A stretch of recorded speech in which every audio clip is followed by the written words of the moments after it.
Good morning guys, welcome back to my YouTube channel English with Ankit Singh. Guys मैं आज आपको पढ़ाने जा रहा हूँ द प्लस एडजेक्टिव के बारे में। क्योंकि एडजेक्टिव्स को हम बेसिकली जानते हैं, सब लोग जानते हैं कि एडजेक्टिव्स मतलब होता है कि कोई भी जो नाउन और प्रोनाउन होते हैं उनको क्वालिफाई करते हैं, उनके बारे में हम बताते हैं, उनकी पहचान बताते हैं, कैसा है, हरा है, गोरा है, पीला है, नीला है, मोटा है, पतला है, मेहनती है। ये सारे सब क्या है, एडजेक्टिव्स हैं जो क्वालिफाई करते हैं किसी भी नाउन और प्रोनाउन को। ठीक है, लेकिन बेसिकली हमें आज इससे मतलब नहीं है। ये हम समझते हैं कि एडजेक्टिव्स क्या होते हैं, कैसे कैसे क्वालिटी बताते हैं किसी भी नाउन और प्रोनाउन की। बेसिकली आज हमें बात करना है द प्लस एडजेक्टिव के बारे में। द प्लस एडजेक्टिव कहीं भी होते हैं तो उसका मतलब क्या होता है। तो देखिए, द प्लस एडजेक्टिव्स कहीं भी आएंगे, एडजेक्टिव से पहले अगर हम द लगा देंगे तो वो एक नाउन बन जाता है, वो एक नाउन बन जाएगा और प्लूरल नाउन बनेगा। हमेशा किसी भी एडजेक्टिव से पहले अगर आप द लगा दोगे तो वो एक प्लूरल नाउन बनेगा।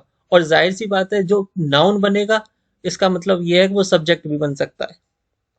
और अगर वो प्लूरल नाउन बनेगा और सब्जेक्ट बन के आ रहा है, इसका मतलब हम हमेशा उसके साथ जो वर्ब यूज करेंगे वो प्लूरल वर्ब हम यूज करेंगे।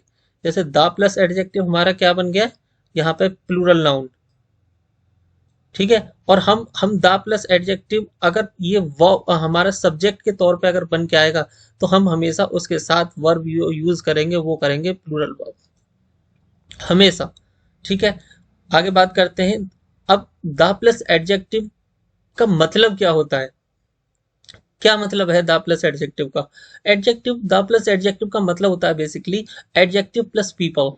अब ये क्या हुआ, देखिए, अगर मैं बात करूं द पुअर, द पुअर का क्या मतलब हुआ, एक पुअर एक एडजेक्टिव है तो पुअर से पहले अगर मैंने द लगाया तो मतलब पुअर पीपल।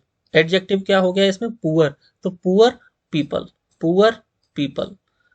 उसी तरीके से अगर मैं बात करूं इंडस्ट्रियस, द इंडस्ट्रियस, तो इंडस्ट्रियस पीपल। द पॉपर, तो पॉपर पीपल। इसी तरीके से एडजेक्टिव के बाद मतलब इसका ये होता है कि वो पूरी जैसे गरीब हैं तो वो पूरे गरीब लोग जितने भी हैं, पुअर पीपल मतलब संसार के अंदर जितने भी गरीब लोग हैं वो सबकी बात करेगा। द रिच, तो रिच मतलब जो संसार के अंदर जो भी लोग रिच हैं, जो एक रिच वाली श्रेणी में अगर आ रहे हैं, वो सारे लोग द रिच मतलब रिच पीपल। द इंडस्ट्रियस, मेहनती, द मेहनती मतलब इंडस्ट्रियस पीपल मतलब क्वालिफाई करता है जितने भी लोग संसार में जितने भी लोग हैं, वो अगर क्वालिटी में आ रहे हैं और उसके अंदर आ रहे हैं तो वो सारे लोगों की बात करता है, उसके अंदर बचता कोई नहीं है बेसिकली। ठीक है, तो देखिए आगे देखते हैं। देखिए, द बैड, द बैड मतलब बैड पीपल। द बैड मतलब क्या हो गया, बैड पीपल जो खराब लोग हैं, जितने भी लोग हैं जो खराब हैं। Are better than the good, वो अच्छे हैं। तो द बैड मतलब हमारा यहाँ पे आया। तो मैंने ऊपर ही बताया आपको कि द कोई भी एडजेक्टिव से पहले अगर हम द लगाएंगे और अगर वो नाउन बनेगा, वो नाउन की जगह यहाँ पे अब देखिए ये नाउन बना हुआ है द बैड मतलब जो बैड लोग हैं, तो उसके साथ हम हमेशा जो वर्ब यूज करेंगे वो हमेशा प्लूरल वर्ब यूज करेंगे। हम यहाँ पे इज नहीं यूज कर सकते, हम यहाँ पे आर ही यूज करेंगे। The bad are better than the good, जो बैड लोग हैं वो अच्छे हैं अच्छे लोगों से। The poor are always exploited by the rich, जो पुअर लोग हैं, द पुअर का मतलब क्या हो गया, पुअर पीपल। द पुअर मतलब पुअर पीपल, तो पुअर पीपल मतलब संसार में जितने भी गरीब लोग हैं वो सब आ गए इसके अंदर, जो संसार में जितने भी गरीब लोग हैं, द पुअर मतलब पुअर पीपल, वो सब आ गए।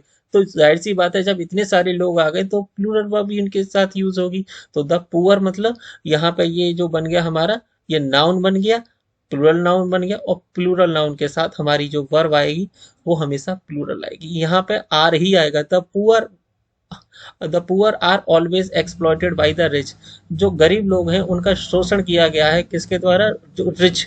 तो देखो यहाँ पे भी हम द रिच का यूज कर रहे हैं, इसका मतलब कि कोई एक ऐसा नहीं है कि सारे जितने भी रिच लोग हैं सबने शोषण किया है, कि कोई ऐसा नहीं है कि दो चार रिच बच रहे हों, ऐसा बिल्कुल नहीं है। जितने रिच लोग हैं उन्होंने सारे गरीब लोगों का शोषण किया है। तो कोई भी नहीं बच रहा है इसमें। द अनएम्प्लॉयड, तो जो बेरोजगार लोग हैं, द अनएम्प्लॉयड मतलब संसार में जितने भी बेरोजगार लोग हैं वो सारे के सारे आ गए इसमें, कोई भी नहीं बचेगा। द अनएम्प्लॉयड आर, तो हम हमेशा ये प्लूरल नाउन बन गया द अनएम्प्लॉयड, तो यहाँ पे हम आर का यूज करेंगे, इज का यूज नहीं करेंगे। The unemployed are protesting against the scheme, तो जो अनएम्प्लॉयड लोग हैं वो प्रोटेस्ट कर रहे हैं अगेंस्ट द स्कीम। सरकार बहुत सारी पॉलिसीज लाती है, तो जो उनके हिसाब से नहीं है, उनको रोजगार नहीं मिल रहा है, तो आर प्रोटेस्टिंग, तो वो प्रोटेस्ट कर रहे हैं। तो द ब्रेव, तो जो बहादुर लोग हैं, तो ये हमने वर्ब यहाँ पे यूज किया डिजर्व, तो हम डिजर्व्स भी कर सकते थे, लेकिन डिजर्व्स हम नहीं कर सकते हैं यहाँ पे यूज, क्योंकि यहाँ हम द ब्रेव मतलब बहादुर लोग जितने हैं, the brave people, the brave मतलब हो गया ब्रेव पीपल, जितने भी बहादुर लोग हैं, तो उनके साथ देखिए जब वो प्लूरल नाउन बन गया, तो यहाँ पे हम डिजर्व यूज करेंगे, डिजर्व्स यूज बिल्कुल नहीं करेंगे। लेकिन एक कंडीशन और है अब, जो हम अब जानेंगे।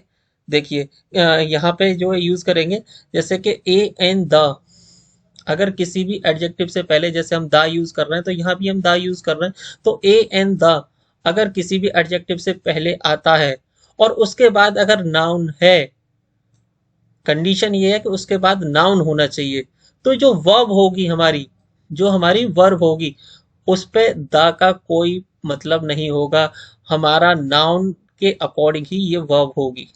नाउन के बाद जो वर्ब आएगी उसका सीधा मतलब नाउन से होगा। अगर नाउन सिंगुलर है तो वर्ब सिंगुलर होगी, नाउन प्लूरल है तो वर्ब भी हमारी प्लूरल ही होगी। जैसे ए एन द, जैसे द का यहाँ पे कोई फर्क नहीं पड़ेगा, ठीक है। जैसे यहाँ पे हमने यूज कर सकते हैं, जैसे हम एक एग्जांपल भी लेते हैं, जैसे कि हम बोले सम पीपल, तो सम के बाद पीपल क्या है, बहुत सारे लोग आ गए, तो सम पीपल मतलब आर आएगा, सम पीपल आर। जैसे कि हम यहाँ पे यूज कर रहे हैं द अनएम्प्लॉयड, तो अनएम्प्लॉयड यहाँ पे यूज हम जैसे कर रहे हैं द अनएम्प्लॉयड मैन, तो अनएम्प्लॉयड अगर हम मैन यहाँ पे अगर नहीं रखते हैं, अगर यहाँ पे हम मैन को नहीं रखते हैं, तो द अनएम्प्लॉयड के बाद क्या आएगा, यहाँ पे आर, लेकिन हमने उसको रेस्ट्रिक्ट कर दिया, मैन लगाने के बाद ये रेस्ट्रिक्ट हो गया, और मैन लगाने के बाद हमने एक आदमी की बात कर रहे हैं, तो द अनएम्प्लॉयड मैन, तो जो यहाँ पे ये जो वर्ब है इज, ये मैन के अकॉर्डिंग है, अनएम्प्लॉयड के अकॉर्डिंग नहीं है। The unemployed man is standing at the gate, तो जो अनएम्प्लॉयड मैन है, यहाँ एक ही आदमी की बात होगी। मतलब ये है कि द आप यूज कर सकते हो, लेकिन अगर आपको चीजों को रेस्ट्रिक्ट करना है, अगर हमें पूरे लोगों की बात नहीं करनी, द अनएम्प्लॉयड मतलब जितने भी अनएम्प्लॉयड लोग हैं संसार में, अगर उनकी बात नहीं करनी, तो हमें उसके बाद नाउन यूज करना पड़ेगा। अगर यहीं पे अगर मैं मैन, ये सिंगुलर है, लेकिन मैन यूज करूं MEN, तो यहाँ पे आर आएगा। मतलब ये जो वर्ब आएगी नाउन के बाद, वो आ, हमारी उसी नाउन के अकॉर्डिंग आएगी। अगर नाउन सिंगुलर है तो सिंगुलर वर्ब यूज करेंगे, अगर नाउन प्लूरल है तो हम प्लूरल वर्ब का यूज करेंगे। जैसे द पुअर बॉय, तो बॉय आ गया, तो हम वर्ब यूज करेंगे वॉज, और यहीं पे अगर बॉय की जगह बॉयज होता, द पुअर बॉयज, तो वर। इस तरीके से the unemployed man is standing at the gate, तो अनएम्प्लॉयड मैन में मतलब एक आदमी, is standing at the gate. The poor boy was beaten black and blue, तो जो गरीब लड़का, एक लड़के की बात हो रही है, उसको बुरी तरह पीटा गया। और मैं ये कहूँ द पुअर बॉयज, तो were beaten black and blue, तो यहाँ पे हम बॉय की जगह बॉयज भी यूज कर सकते हैं। तो डिपेंड करता है कि हमारे बाद में नाउन जो है सिंगुलर है तो सिंगुलर वर्ब आएगी, और अगर नाउन प्लूरल है तो प्लूरल वर्ब आएगी, जैसा नाउन वैसी verb. Thank you very much guys for watching this video. Like करें, शेयर करें, सब्सक्राइब करें।